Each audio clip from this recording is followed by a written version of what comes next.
Greeting everyone, my name is Richard Sutejo, PhD. I am in the study program of biomedicine, studied in the various fields of biology, physics, and food technology. So we need to remember, biomedicine is the spearhead of all human care, health, and wellness. See you. With Omics, expand the horizons. Oke, semangat siang buat teman-teman semua. Ketemu lagi dengan saya, Dr. Richard Omics Science, with Omics Expand the Horizon. Nah, kali ini kita mau bahas apa nih?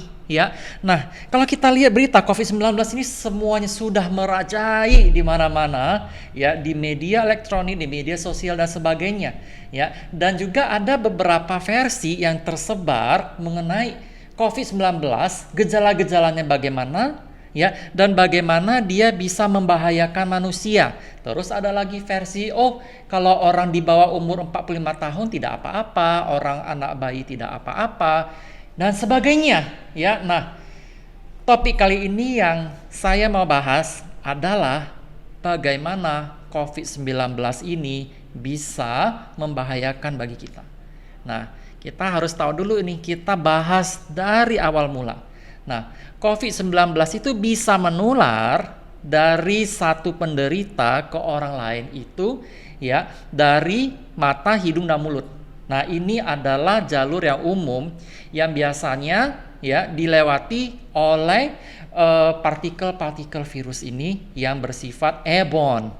Ya, nah, pada saat dia sudah masuk ke mata, hidung, ataupun mulut, ya, selanjutnya mereka akan menginfeksi itu bagian saluran pernafasan atas, ya, bisa daerah hidung, tenggorokan, ataupun kerongkongan. Nah, makanya itu kurang lebih 5 hari batuk-batuk dulu tuh. Ya, tapi batuknya kalau di COVID-19 kering, dia tidak memicu dahak. Ya, nah, selanjutnya apa yang terjadi? Virus itu akan berkembang biak dulu nih, ya. Habis berkembang biak, ya, mereka pelan-pelan, ya, melalui cairan akan masuk ke daerah paru-paru. Nah, pada saat di paru-paru nih sudah mulai menunjukkan taringnya COVID-19 ini.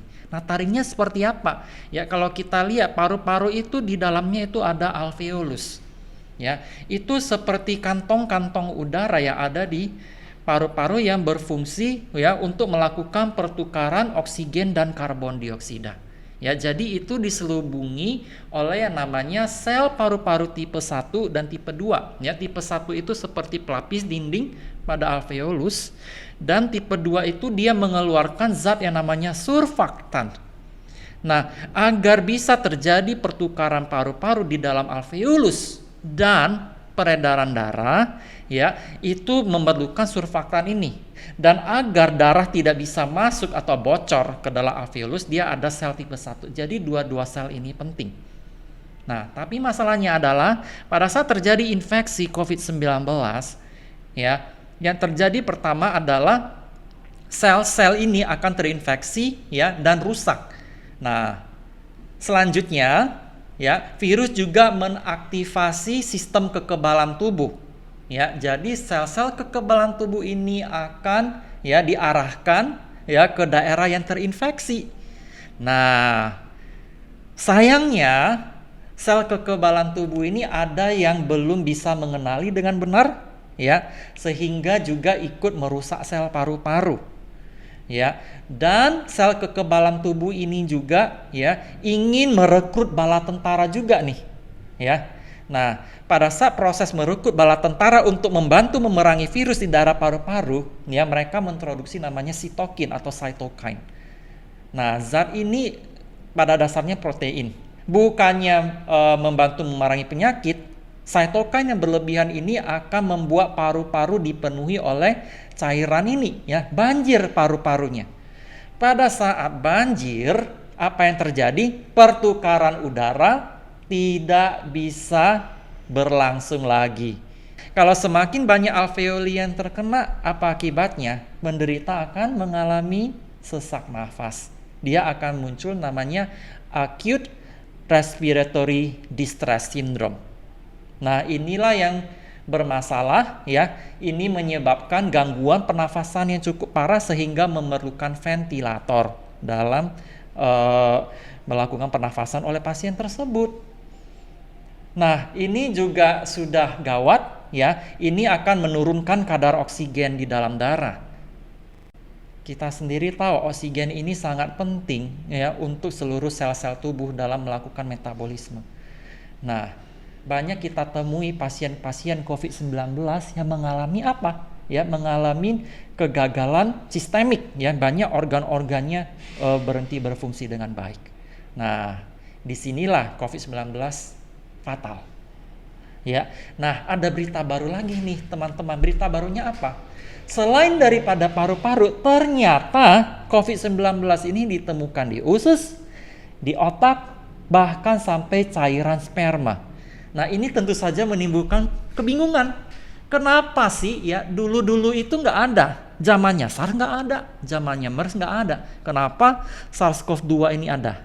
Ya, nah menurut penelitian para ahli ini disebabkan karena ya terjadi proses mutasi. Pada saat suatu virus, terutama yang tipe RNA virus itu dibiarkan untuk menginfeksi banyak orang dan terjadi mutasi, makanya jangan anggap remeh teman-teman. Jangan kita anggap, oh COVID-19 kan ringan. Ingat ya teman-teman ya, pada saat awal-awal muncul, alah ini paling sama kok kayak flu biasa, nanti juga hilang sendiri. Ya, kenyataannya tidak. Kenyataannya apa yang terjadi teman-teman? Di Amerika sudah muncul satu strain baru yang bisa bereplikasi sampai 240 kali lebih efisien dibanding strain awalnya. Di Indonesia sendiri muncul strain di luar kategori yang ada ya di luar negeri. Biasanya tuh kalau kita lihat ada tipe S, tipe G, sama tipe V. Sekarang sudah Indonesia itu sudah berkembang membentuk strain yang baru. Nah, ini implikasinya apa teman-teman? Kalau strainnya berbeda, jadi vaksin yang dikembangkan oleh luar negeri yang awalnya menargetkan tipe S, G, atau V itu memiliki kemungkinan tidak efektif untuk tipe virus COVID-19 yang ada di Indonesia. Nah, tentu saja ini Indonesia harus mengembangkan vaksin sendiri. Ya, ini saya bukan mengancam, saya bukan bermaksud mau menakut-nakutin, tapi inilah kenyataannya. Makanya teman-teman, pada saat berlakunya PSBB ini, mari kita kurangi kontak dengan orang, mari kita batasi infeksi, mari kita batasi penyebaran. Ya, karena kita bicaranya ini bukan orang yang terjangkit. Kita juga membicarakan tentang bagaimana virus ini bisa berevolusi, karena kitalah yang memberikan kesempatan buat virus itu berevolusi. Belakangan ini muncul lagi gejala baru yang tidak diidentifikasi sebelumnya. Ya, ada muncul ruam-ruam contohnya. Sekarang sudah bisa ya disinyalir bisa ditularkan melalui hubungan seksual. Anda bayangkan. Dan terus ya dia ada sindrom yang namanya silent hypoxia. Nah, ini yang memang cukup bermasalah ya.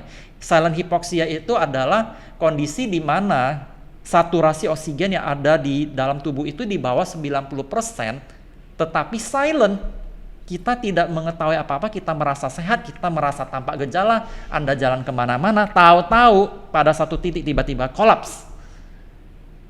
Ya, nah COVID-19 ini tidak main-main teman-teman. Ya, mutasinya sendiri aja itu sudah bisa menciptakan kemungkinan-kemungkinan baru. Ya, kita memerlukan waktu berapa lama nih untuk vaksin? 1 tahun lebih. Obat-obatan perlu uji klinis yang bisa butuh waktu berbulan-bulan bahkan sampai bertahun-tahun. Alangkah mengerikannya pada saat kita sudah berhasil menemukan antivirus, virusnya sudah bermutasi, sudah kebal. Anda mau seperti itu skenarionya? Tentu saja tidak. Pada saat pemerintah menetapkan PSBB untuk membatasi infeksi, mari kita usahakan ya untuk meminimalisir proses penyebaran ini. Kita sudah lihat ada satu video teman-teman yang tentang paru-paru ini ya. Pada saat dia sudah mencapai tahap akhir itu benar-benar dia membentuk cairan yang kental. Nah, inilah yang menghambat pernafasan. Nah, pada saat tahap seperti ini ventilator pun sudah tidak bisa lagi. Kesimpulannya apa teman-teman? Gejalanya tidak main-main. OTG belum tentu sehat. Ya. Jadi mari kita jaga baik-baik, kita penuhi peraturan pemerintah. Ya, pada saat kita ada kontak ya atau ada history ya kontak dengan orang-orang yang dicurigai positif atau kita memiliki gejala demam, batuk atau sesak nafas, maka cepat-cepatlah dilakukan pemeriksaan. Karena pada saat kita bisa melakukan ini lebih awal, ya, gejala-gejala mengerikan yang saya deskripsikan tadi itu, ya, bisa jadi kita bisa minimalisir. Ya, nggak enak banget loh teman-teman. Dengan adanya gejala ini, dengan adanya resiko evolusi, mari kita bersama-sama meminimalisir resiko ini dengan menjalankan PSBB sebaik-baiknya, melakukan physical social distancing. Saya tahu ini nggak nyaman, saya tahu ini nggak enak, ya, tapi ini untuk kebaikan kita bersama. Ya, semoga kita dengan cara kita mengedukasi seperti ini, ya, kita juga bisa menyalurkan informasi ini ke orang-orang terdekat kita, dan kita sama-sama bisa melalui pandemi ini dengan baik. Ya, sekian dari saya, Dr. Richard. Ya, sampai ketemu lagi di video saya selanjutnya. Jangan lupa